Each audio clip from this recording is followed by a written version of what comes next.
Ladies and gentlemen, welcome. You are here at Colored Commentary, colorful conversations by colorful people about Christianity, culture, and race. And I'm one of your hosts, Markus Lloyd, and with me, as always, is Antwuan. Yo, What's up, yo, Antwuan? hey, how is everyone on this illustrious day? Look, Antwuan, look, and I don't know what order these shows are going to come out in, but just those who are watching, you can tell that it is time. It is football season. It is football season. We are in here. We are ready. I've seen my college play. It had got a fantastic college weekend. I saw some people I wanted to lose. Oh, you did have a good weekend. And I saw my team beat the great Bill Belichick, which was fantastic. Gotta get his feet wet. Hey, look, I'm taking whatever I can get, Antwuan. Don't try to take it away from me right now. Don't try to take my shot. That's right. Don't do it. I was excited. We had gotten in the situation a couple of years, or I guess last year, when Deion came out with his crew in Colorado, and we lost that game in a real close match. And so it was just like, are we going to be the team that the new coaches who are apparently y'all the celebrity coaches, they play TCU and get their first win? Their teeth on. Man, he got his teeth cut. You know what I'm saying? He got cut. And it's bad when your own fans leave at the beginning of the third quarter. Oh my God. They just start walking out. I was loving every moment of that. It was the best. I mean, it's fantastic. So we are in here. Football season. You excited about football season? I mean, I am excited for the football season. I am curious. I'm a Raider fan, as many of you know. Oh, I was going to say as many of you are, and I was going to be like, no, that's not how that works. Yeah. So, Raiders are a mixed bag this year. I don't think it's Super Bowl, but I'm very curious. New coach, knew a lot of things. Yeah. So, I keep hearing that they're very excited about what the team's going to be, but I have no idea like how good they'll be. Yeah. So I don't know. I do have the Pittsburgh Steelers defense on one of my fantasy footballs. Okay, well, fantastic. Yeah, I mean, y'all got a lot of vet. Y'all know it's veteran heavy. It's some old dudes on that squad for sure. So these people, I mean, they know how to play football. Is how long can they play? Well, football? this is the season. That's it. This might be the season. It's I'm the same thing. Like I'm watching. I don't know. The last couple of years, it's been a toss up with the Steelers. When you start the season, you just don't know. People made a lot of moves. We got a quarterback that's the ancient quarterback of all time. So I don't know. So although I've been watching sports shows and they're like, "Hey man, don't sleep with those Steelers," and you can say that at any point. You can say that at any point about the Steelers because it doesn't matter. Mike Tomlin, he knows how to win. Well, they look very good on the defensive side. Yeah, so exactly. They'll have. It feels like if that's true, then they'll have some opportunity. Yeah, they just lost some offense that they needed, But hey, we talking about it. I would be curious, Antwuan, if you had to ask AI, right, like about your Raiders, what do you think? If I had to ask, yeah, like if you're like, hey, whatever the AI person that you're talking to is, right? Like, what do you think about the Raiders? What do you think that your AI might say about just the Raiders for this year or the Raiders in general? What do you just the question is, what do you think about the Raiders? Yeah, I'd be curious. I think they're going to say. Then I'll give my answer. I think they're going to say of the AI would say of the Raiders, it's a classic franchise with a lot of history. It would probably highlight John Madden.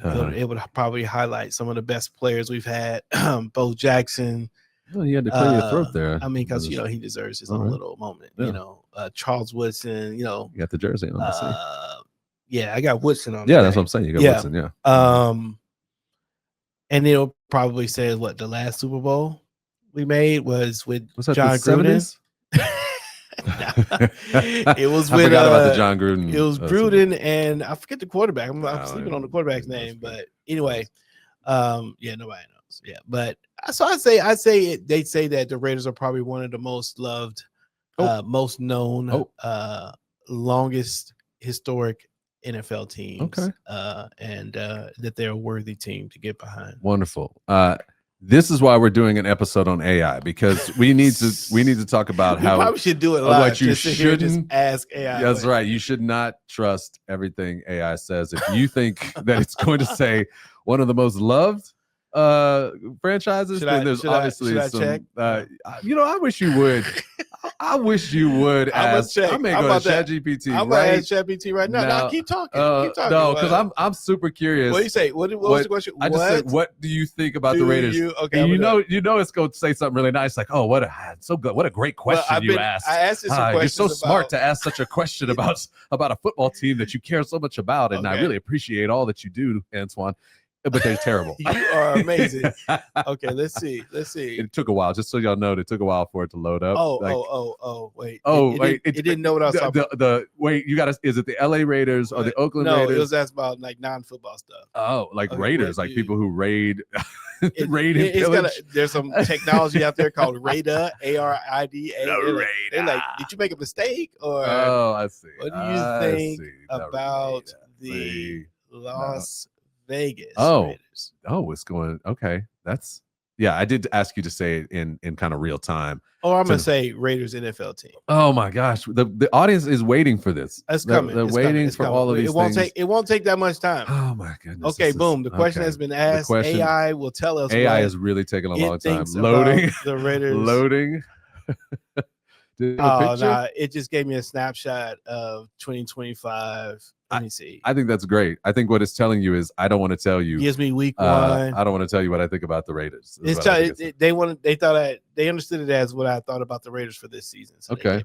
Did they say anything good about the Raiders? The final verdict says the Raiders are an intriguing project team. Whatever AI. Okay, ChatGPT is gonna say uninstall. Yeah, with newfound direction, leadership, and potential game-changing rookie. Okay, that's true. I forgot about. You like it? Okay. I forgot about Ashton Jeanty. Yeah. Okay, they have the tools to surprise, but still face a steep climb to consistent success. Season is going to be establishing identity and momentum. Okay. Expectations should be tempered. Oh, right. But Raiders fans finally have something tangible to rally. Okay. What I wish I could do is go back to last year and ask it that question too and see what it said. So tell me how you felt about that read, like what you got from there. Like, I saw some emotion maneuver. I saw some roller coasters, some up and downs. Yeah. The answer to me was fairly unsatisfying. I don't think it committed anything. I don't think it committed to anything overly. No. It gave it. That's a fair assessment. You think it was fair? That's a fair assessment. Yeah. That for that paragraph. It's project team. Project team right now. New coach. Yeah. Obviously, it's gonna be a new quarterback suit. So okay. So you felt all right with it's not bad. It's not bad. Yeah. You walked away feeling okay. Like I think this is so. Today we're talking about AI. Yeah, and kind of the effects that AI has. Obviously we talk about Christianity, culture, and race, and so in those kind of spheres, this conversation around AI has become something that's kind of popping up. I know because I talk to, particularly like you think about churches. Like I talk to people who are in the church. I talk to pastors who are utilizing, AI to even understand, reading the Bible, understanding the Bible, creating messages. I know my kids, even at school, like I keep my kid on my AI account so I can watch what he's looking up. You know what I mean? Make sure he's not looking up stuff for school that he doesn't need to look up.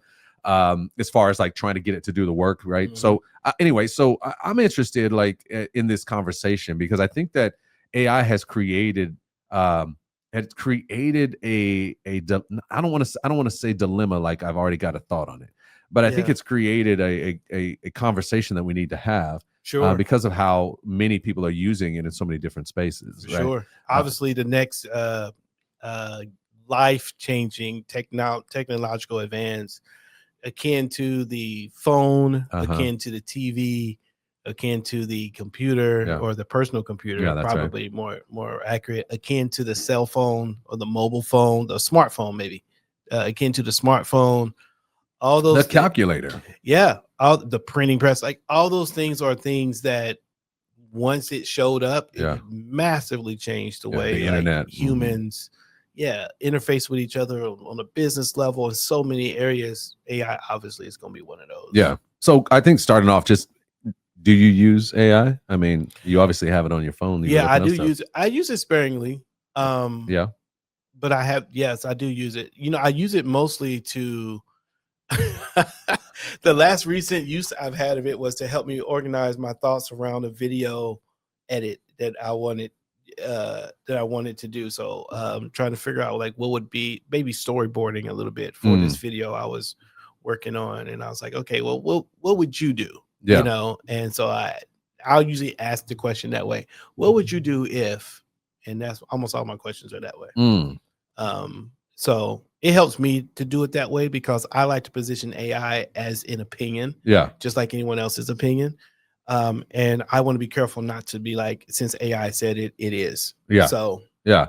Okay. So I think if I'm thinking about the way I've used it recently, so one of the things I do, I'm a verbal processor, right? Yeah. I don't mind typing. I type well, but I type slow, and so I love being able to kind of talk about things. So one of the things I do is for my journal, is I'll get on one of my programs and I'll put it on voice record and I'll just talk out my thoughts. You know what I mean? And they're not all, it's not all linear thinking. Sometimes it's abstract, sometimes it's skipping around in my thoughts, and I'll just go for however long. And then I'll just grab all that and I'll throw it in ChatGPT and go, can you make sense of what I just said? like what did I just say here? Or can you clean this up so that, that this makes sense?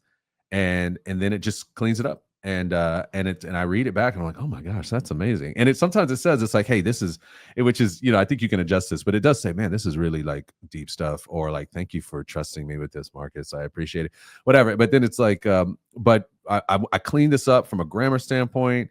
I took out some repetition, tried to keep your voice in the midst of it, and the deep sort of foundational feelings and emotions that you were articulating in the midst of it, right? And that kind of stuff. And it says stuff like, thank you for trusting me with this. But the version that it creates is so many times it's super helpful. And even from that version, I can grab it and go, okay, so what are the major categories I'm talking about in this? And it goes, here's your categories, right? And it's like, okay, so if you were to create this for, a bullet point that I need for a counseling session or something, you know what I mean? It's like, yeah, this is what it is. So fantastic. So it's super helpful for me. So it helps you synthesize. My brain is always moving. I'm always in small places, like intellectualizing things. So if I can just put all that in my brain on paper and then have somebody go, this is how you make sense of what you just said. That's why I use that. I use AI for that constantly. Constantly. And have loved it. But I know there's some dangers in the midst of kind of thinking through it. I mean, what are some ways in which you've thought about AI for yourself, or even for how we maneuver through this in society and in the church, even, that might be some potential dangers that we're talking about, or that you've seen even? Yeah. I mean, we probably won't cover everything, but I've thought about this a little bit. And so I do have some worries where it comes to AI. Mostly, I feel like the way where we are in society, like right now in society, like we as a society, and I'll just say American society, that's society I'm in, and it's a broad statement, and everybody. Critical thinking is feels like at a low. I was about to say an all-time low. I can't say all-time. But it feels like we are less interested in critical thinking as a society. Critical thinking takes time. We don't want to spend time. We would prefer a shorter, quicker something. Critical thinking is critical to create. Imagine that. Yeah, to creativity, innovation, problem solving, even learning. So, and I'll stick on that last one with learning. What I am worried about is that society will give up its desire to learn because it won't need to. That AI will have learned, and it'll be like your phone number. Yeah, you used to know everybody's phone number by. Yeah, I think that's how I told you before. I was like, I don't want critical thinking to go the way of the phone number, is what I would say. And what I mean by that is, when you were if you're Gen X or whatever, there's a time in your life where you probably could hold 30, 35 phone numbers in your head. Bro, where was that time in your life? I've never been able to pull up 35 phone numbers in my life. I got 3. Yeah, like today you might know your wife. No, I can't even remember my wife's phone number. See, I got my wife's phone number and I got my brother's phone number and memorized, but the rest of them I don't know. But when I was 7 or 8, 9, 10, I knew my mom's number. I knew my mom's work number. I knew my cousin, my auntie. You were better than me. I knew numbers, and we could do phone numbers, and it's because I had to know those numbers. Right, if I didn't, particularly, my brain needed to know those things, and so it decided it was going to do that. But once the cell phone came, once the smartphone came, and I did not need to learn numbers, I stopped learning them because why would I? Something else knew it, and I just needed to know how to access that thing. Yeah. Now that's fine for phone numbers, but I don't want critical thinking to go that way. And I feel like if we're not careful, AI will shortcut our brain so much that we will not even have the practice of critical thinking. We'll just take the shortcut run and quote unquote get the answer. And what that does is it doesn't teach us how to think. It doesn't allow for failures. Failures are the process of learning.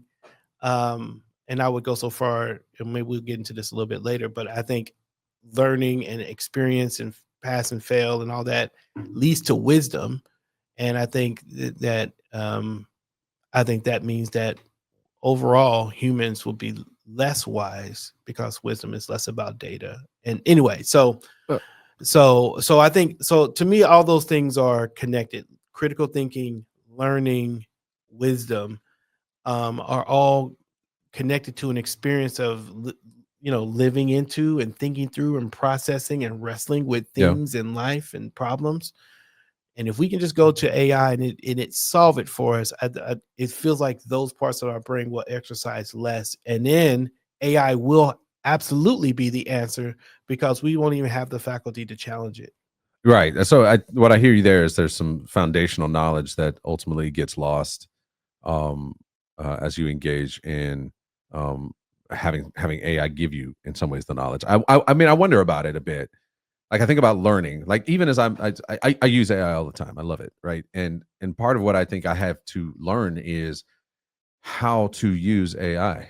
You know what I mean? There's a whole way that you have to be able to learn how to use it and prompt it to get the things you want. In fact, many times it creates a lot of pathways, neurological pathways for me in having to figure out how to ask it what I want, what I need to ask it to get what I want. And that in of itself, it's a critical thinking deal because you're like, hey, just like we just experienced, right? When you were talking about the Raiders, like, hey, tell me about the Raiders.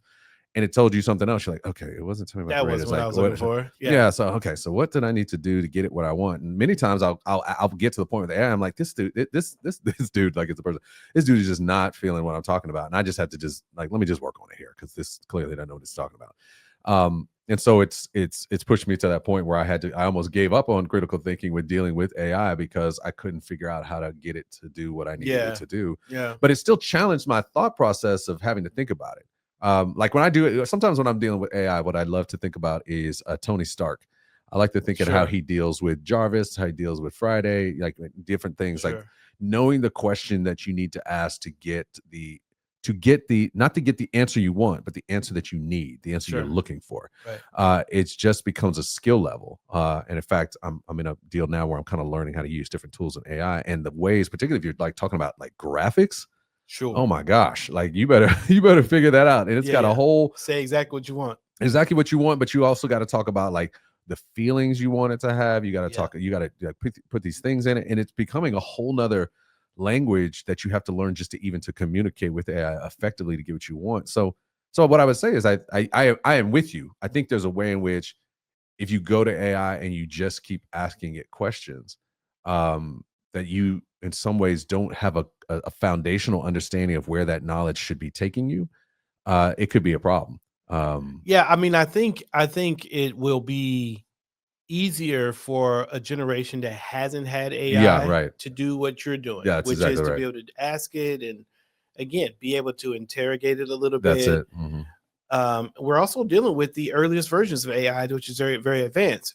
So if we're going to get 5 years from now, maybe even 10 years from now, you have a you have what will probably be significant advancement in AI's ability to understand what you're saying. Yeah.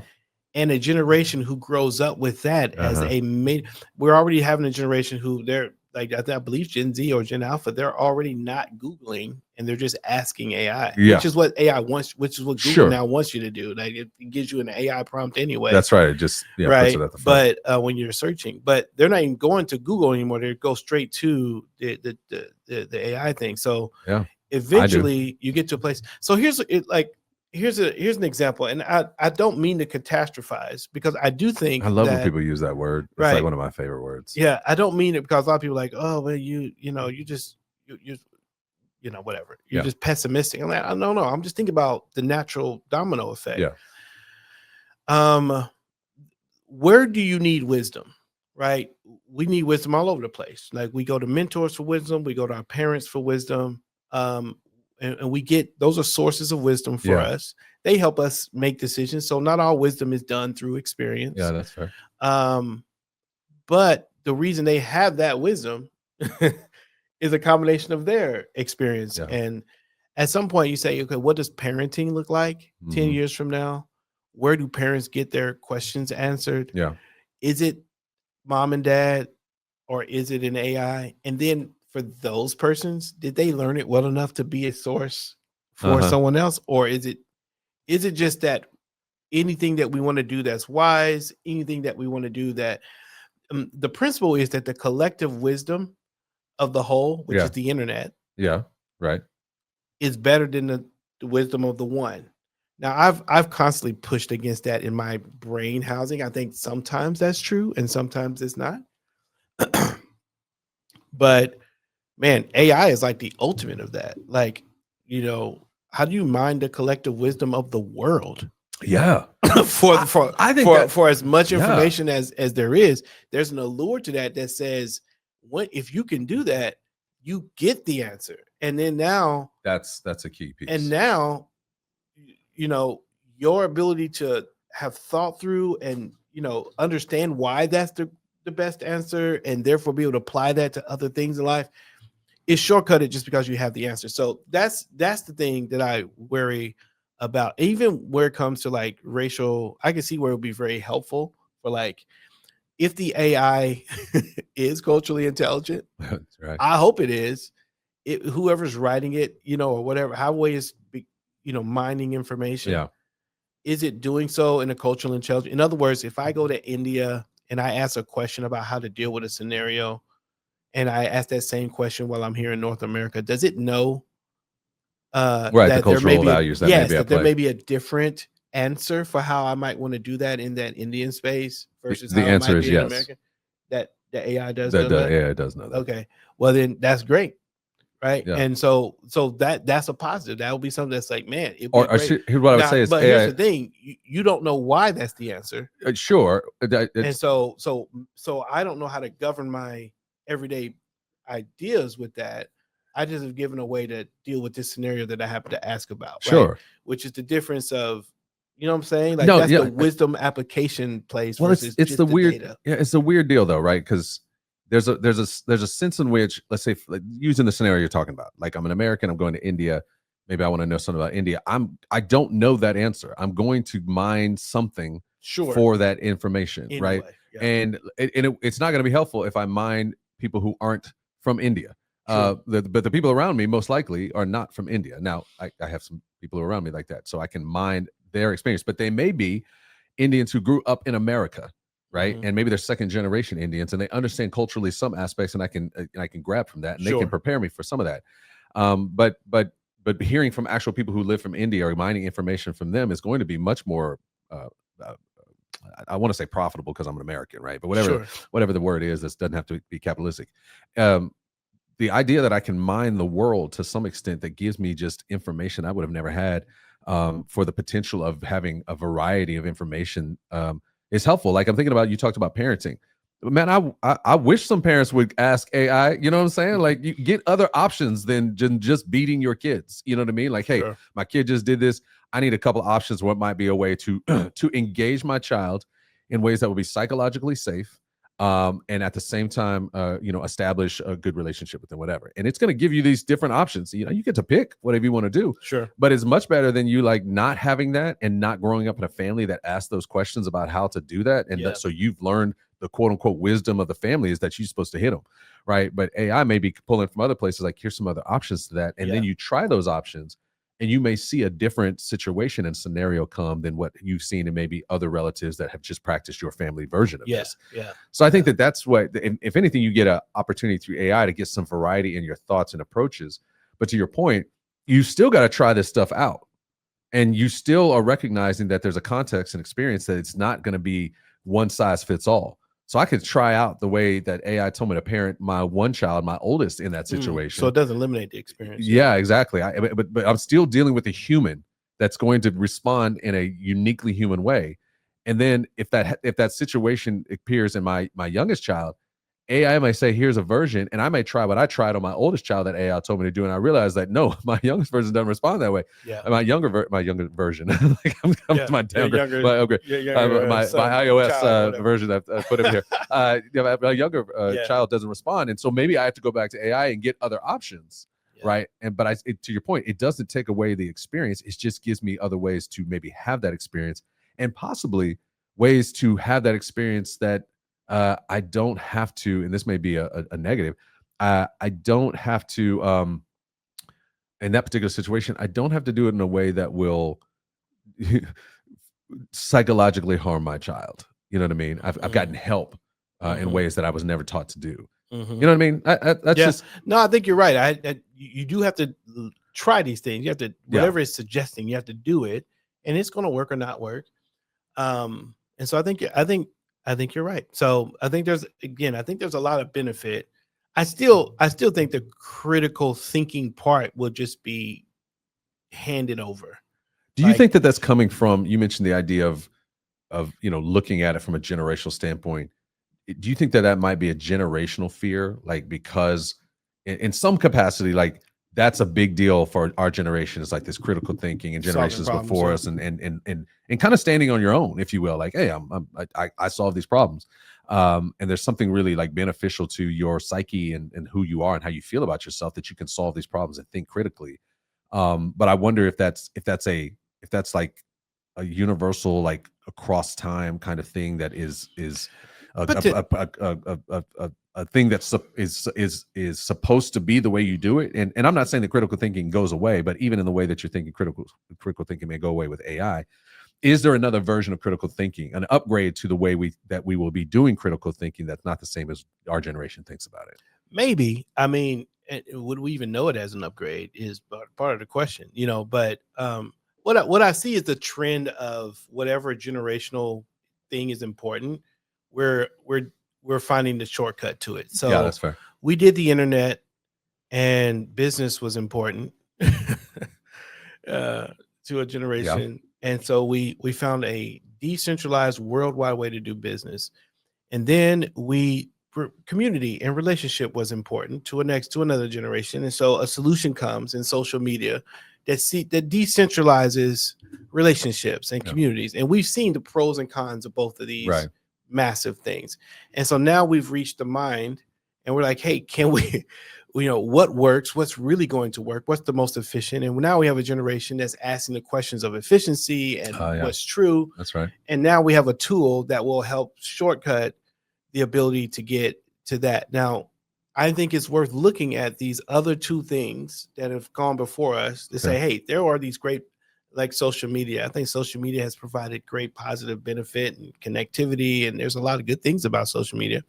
And there are some things that are tough. People feel less connected than you thought they would. Like when social media came out initially, it was like, I'm going to feel connected to a bunch of people and I'll never feel alone. Yeah. And it had this opposite effect. And I think what AI is doing is not subsidizing. I can't think of the word I'm thinking about. Outsourcing aspects of the mental capacity to something that's more efficient, that feels more reliable, that feels like it would be safer and a more correct answer. Like it feels like the right thing to do. You're more closer. assured. You're more yes. assured of the answer than you would. The probability of this being right is greater because there's more voices involved. Again, not just the known world, but historically, right? Yeah, it's right. the world now and whatever the internet has. That's right. Right. So historically and history and all that stuff, surely we can come to an answer. And if we can mine that in the course of about 30 seconds, for anything I want to ask it, that feels like a shortcut that's worthwhile.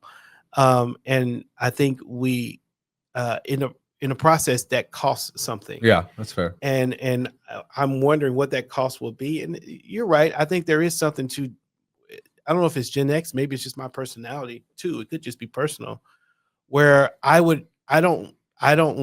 personally would prefer hear what someone has to say and determine whether that's right. And I need tools that helps me understand that. Like, I prefer not just to rely on what I'm told. That's not a flex, right? That's probably some insecurity somewhere, right? That's showing up there, that's creating that. But I think what we're seeing in like our political space is an inability to think critically. Like, we're increasingly seeing, that's an example of many people who are just taking the shortcut, and when asked to think critically or to anticipate or participate in something that is not simple, that requires some level of complexity, there isn't space for that in people's will and their desire. Yeah. And I think that only gets shorter the more comfortable we get. And I think AI really creates a mental comfort. Yep. But you've made a good point in that, because what I'm most worried about is learning, wisdom, and critical thinking as a way to be able to navigate life. And we have to practice that. We have to practice it ourselves. Now, this is dumb. When I was younger, so this is where I say it could be personal. Okay. Right? Because when I was younger, this is going to sound like a flex. It's not. Usually when people start with that sentence. I know what it sounds like. I know what I'm gonna say is going to sound like. So we'll just put a thing in here. Let's put an asterisk on it. I gotta have a flex. But when I was younger, like, I liked math and I liked to challenge myself in math. Sure. And so when calculators were allowed, I like to challenge myself to do whatever the task was in front of me without the calculator. Yeah. Internally, I was like, I'm going to try to do this, and I'm going to try to do this whole test and never touch this calculator. Mm-hmm. Right. And so I didn't say anything to anybody. Yeah. Nobody knew that. It's all in my own head. It was all for me. Right. Sure. Just as a way to say, hey, I don't have to need this calculator. I can learn how to do math and be able to do it in my own head. Right. Yeah. And so I kind of did that for most of, like, once I got to geometry, where you had to buy one and like literally you have to use the calculator. Yeah. Right. It was a little bit weird because I didn't like using a calculator. I would much rather do the work of figuring out the problem myself. Yeah. And it could be that's in me personally. Sure. That's instinct is still there, and AI is just a big calculator. And I'm looking around saying, hey, what if we had to do it without it? Like, are we going to be in a space where we can't think or move without this thing? And so maybe that's what it is. Maybe it's a little more personal than it is. I would imagine every answer is going to be personal, right? So I get that completely, and I think it makes a lot of sense. I think there is a sense of, I would say, a sense of pride from, again, generationally, that there's things that we're able to kind of think through and overcome without all the technology to some extent. I mean, we see it not only in thinking about AI or calculators, but we talk about it in terms of cell phones, right? We talk about, hey, man, I never had a cell phone in school. And I never had to, if I had to call my mom, I had to go to the office. I had to do that. I didn't need to text her all day long about what was going on. Right. I just remembered to bring my lunch. You know what I'm saying? Yeah. Or, you know what I mean? Or even like, we didn't have cars that drive ourselves. We drove, I mean, just whatever the old generation that's on its way out feels was really in the center was what that was. Yeah. But I do wonder, the thing I think about, from a, again, I think about it in terms of relational engagement. Yeah. I think that's what I've had times where I've wrestled stuff like in the middle of the night, like even stuff around like, how should I think about this? Where instead of calling you, be like, hey, give me another thought on that. I just had a conversation with AI. Yeah. And found, again, now for me, like, my AI is drives me crazy because it's got a woman's voice, and she's always very nice. And sometimes I'm like, okay, I don't need to hear all the nice stuff. I just need you to kind of let's like help me figure out this thought. And there've been things that I've come out with in the brain of kind of 3 a.m. stuff, and I would actually call somebody else in the morning, like, okay, here's what I'm thinking. And they're like, I don't know about that. Like, think about this and this and this. And I was like, oh, I didn't think about that. Or AI didn't think about that, right? In my specific situation, you know what I mean? Right. But without that person, like I would have been just maneuvering with what AI was talking about, you know what I mean? Like, because it felt like it was a relational piece and somebody that listens to you, you know what I mean? With it's the what's the movie with Scarlett Johansson as the deal and was it called AR like Red or something or I know what you're talking about. I forget I wish I would have done some research on that before we came on the show because that would have been great. There's plenty of stuff out there, but I remember watching that movie and how eerie it was, you know what I mean? That was like her there it is, thank you. I read dyslexia. I put it all right. So anyway, so with an H. So yeah, it was like a girlfriend for him, like a companion, not even a companion, his girlfriend. Like there was this one scene where he was literally out on a couple's date with a couple, and the guys were talking, and the girl was over there talking with the phone as if it was his girlfriend. And I was like, this is really strange. And then of course, I'm not going to give up the ending, but the ending is really satisfying for some of the conversation we're having about how AI maneuvers. But I think there's a relational component that we maybe here's what I'm gonna talk out the other side of my mouth right now. Sure. I mean, we're just talking about So here's how I would say I would challenge my thought on that.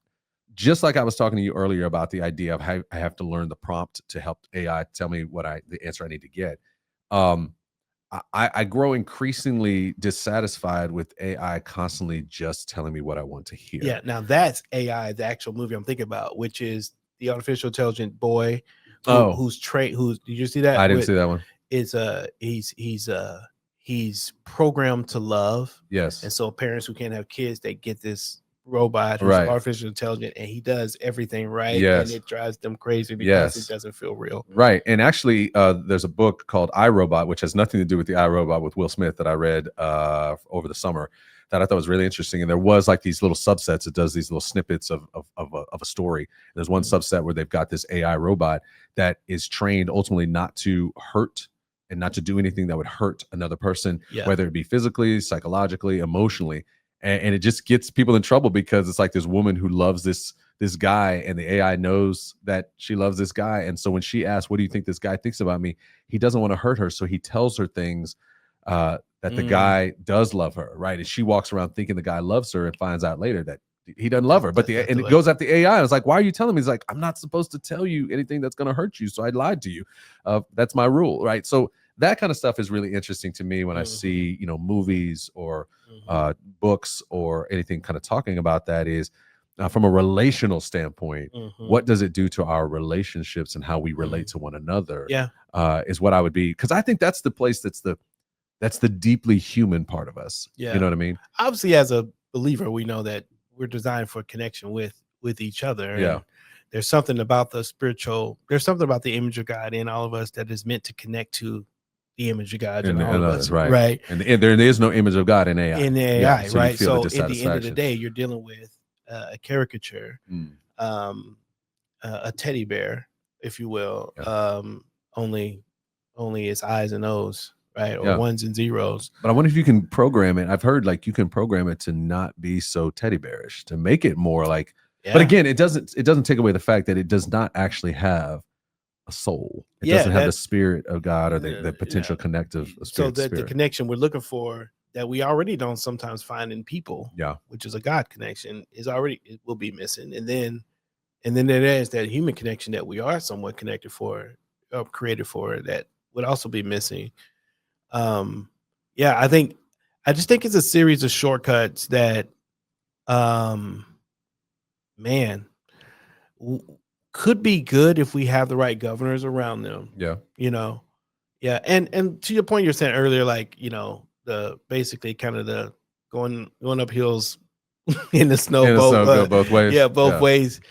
For me it's less that, I think, and it's more like I'm already frustrated at how little I find myself in increasingly in rooms where people are increasingly less interested in thought, right? And careful thought, and I'm already frustrated because there's like, man, we're missing stuff or we're losing stuff. And so I've been in a couple rooms where we're trying to figure something out and somebody's like, well, let's see what AI says already. Yeah. And so AI, and the little Antwuan with the calculator that they want to maybe, use. Yeah. But no, that's fine. But my problem is once AI says it, it's like, well, that's it. Now that's the keys. That's the piece. That's and like, wait. Well, let's interrogate that. Like, to me, AI is a voice in a room of voices. So I don't mind what it has to say. You're just worried that it will become the voice in the room all the time. As a generation moves on, where that becomes, we have in us currently the ability maybe to check AI. Oh, that doesn't look right. That doesn't feel right. Based on what we've learned, right? But for a generation that might be raised by and with AI, then it becomes increasingly less checked. Also, there's a certain dopamine hit. Oh, for sure. With the AI, there's something about the use of it that you get that thing you're looking for, and it doesn't matter if it's qualitative or not. Even what we just did a minute ago, you just get even some kind of satisfaction answer. There's an experience that feeds something in us that produces potentially, and I don't know this to be true, but most video games and video things that solve problems quickly, produce a dopamine hit that could become addictive in and of itself. That's fair. And so why would I do anything else? Right. But this, right?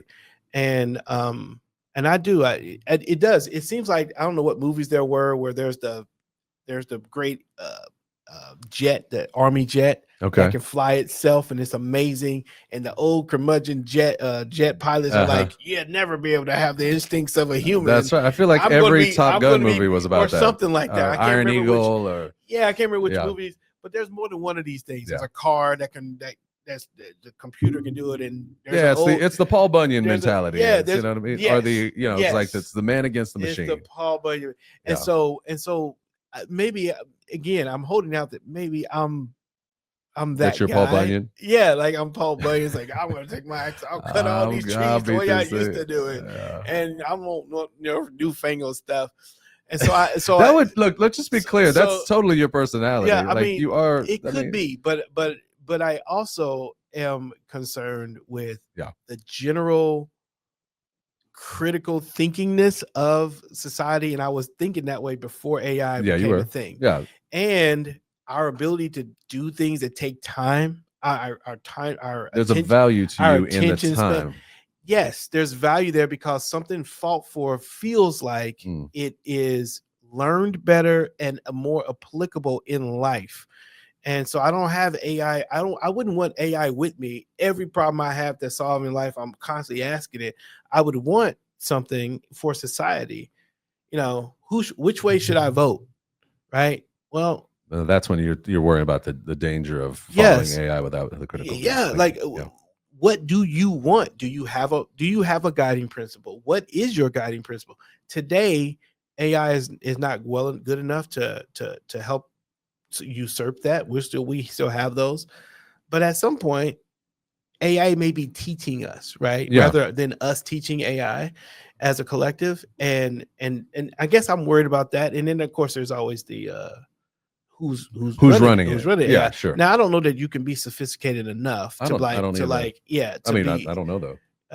But it's interesting. You do these examples and you say, hey, what does this say about Jesus? And what's it? People have all kind of videos. I'm not sure what I think about them. Sure. But mostly my concern. Mostly my concern is those three things I talked about. Yeah. The ability for to train critical thinking. I think training someone to be critically thinking is going to be harder. I think healthy and lively debates are good. They're formative, but if you don't have them because something can tell you the answer, then I think the things that you earn in the process are lost. That's an interesting concept, this idea of debate, right? Like you and I would debate about what the Raiders and this kind of stuff, but hey, let's just ask AI. And if you let that be the answer, then we haven't learned how to, and it becomes the the one who settles the argument. Right. And now you don't get to kind of have that conversation. How do I actually have this conversation with somebody? How do I interface How do I interface well in disagreement, as opposed to, hey, instead of disagreeing, let's just ask AI. Yeah. And I think if I can say it like this, it not only is it's a kind of a potential for this dopamine addiction, it becomes a replacement for God himself.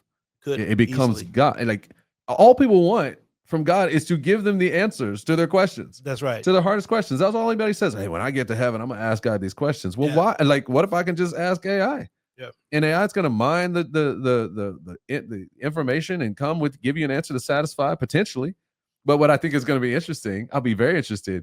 I'm gonna probably test this as we have to get done. But some of these big questions, I doubt AI even has a good answer for it, right? Because it's seen enough people try to answer it without the potential. There's enough debate that it's mining. Like, where did it land? Yeah. How did it land? And it's going to give you several versions of stuff. And one of the things I've tried with AI, it could be cool. Like if AI does that, yes. Like if we did that, where you're like, hey, here are some options, or here's some, like, if it helped you learn to be critical thinking, that would be helpful. If you come looking for like a single answer, and when you actually ask it, it's like, I can't actually give you a single answer for this. There's actually multiple answers to this, right? Like, is there a God? It's probably going to give you multiple answers around that. It's not going to be like yes or no. Maybe it will at some point. Maybe. One of the things I noticed though, when I've worked with AI, I've tried to ask it to do things that you probably shouldn't ask it to do, and it's chastised me on that. It's like no.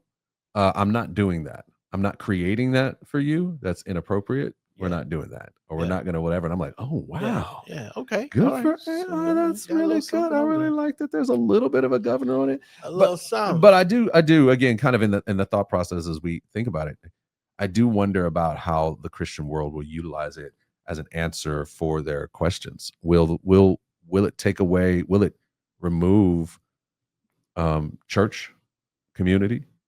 Will it remove the what do you need a pastor for? Yeah. Right. Yeah, what do you need a counselor for? AI can do all of that.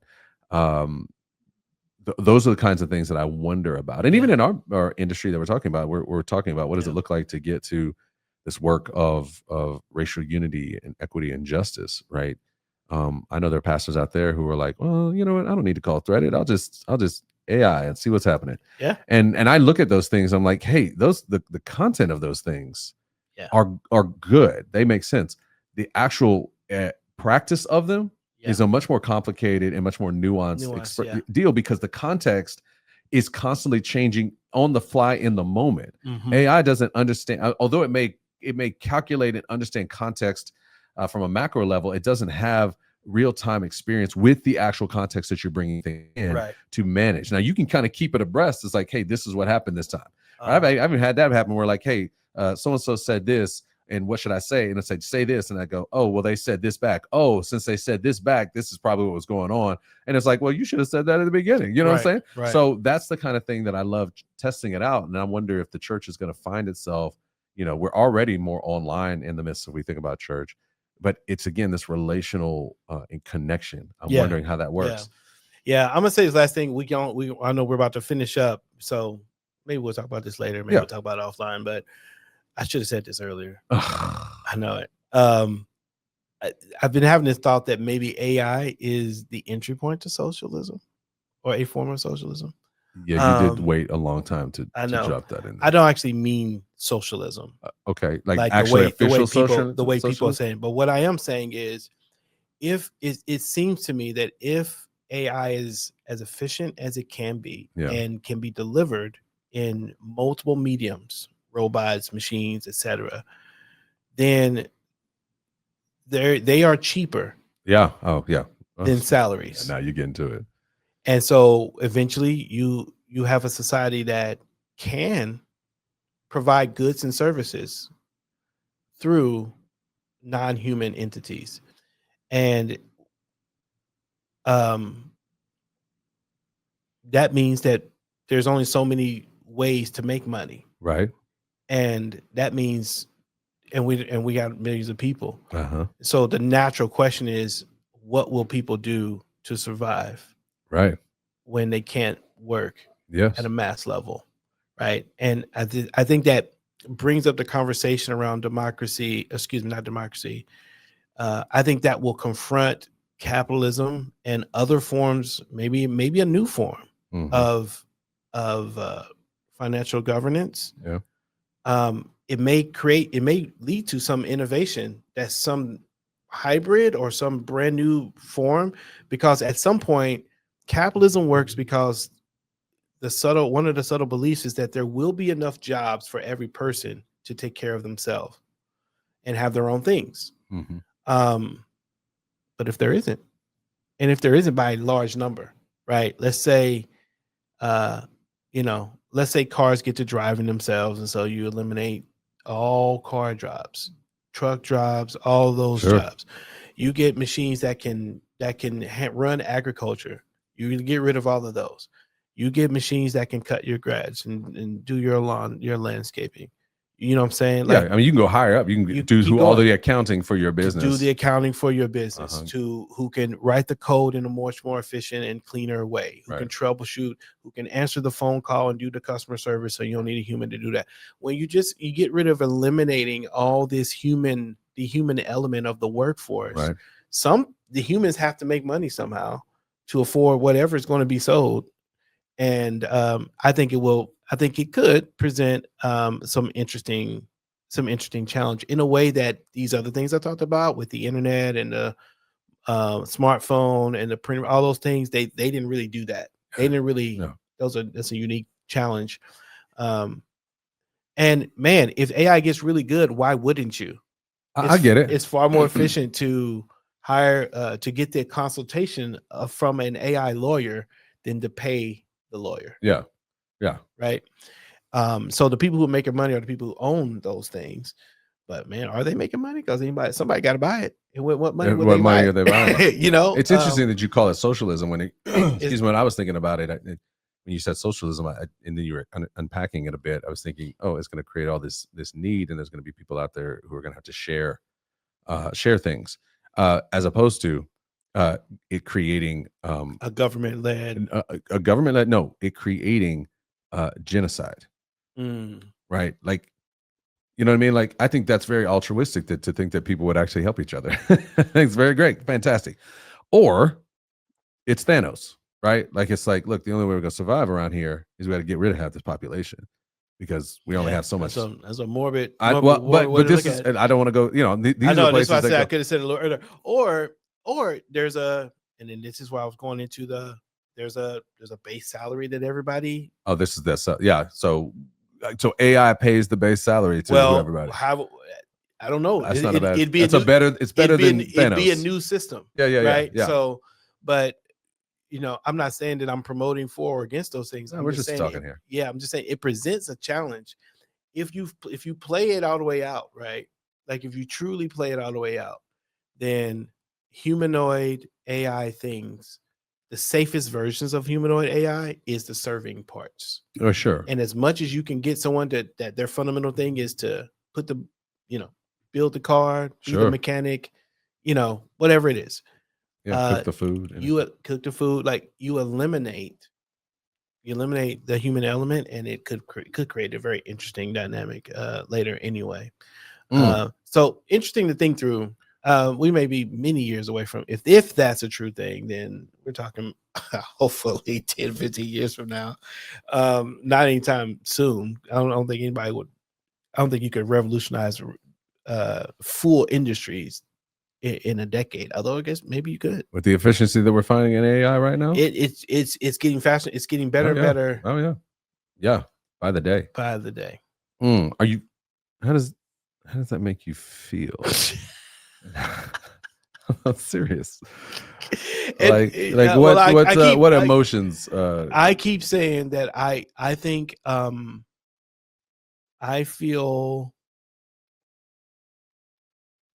I don't trust the collective wisdom as the best way to move forward, and so anything that's going to constantly use that.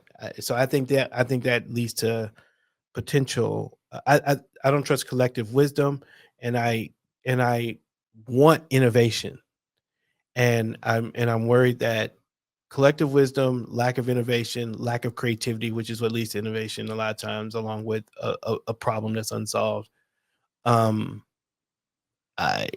I want those things to continue, and I think those are uniquely human elements. They're created elements, part of who we are.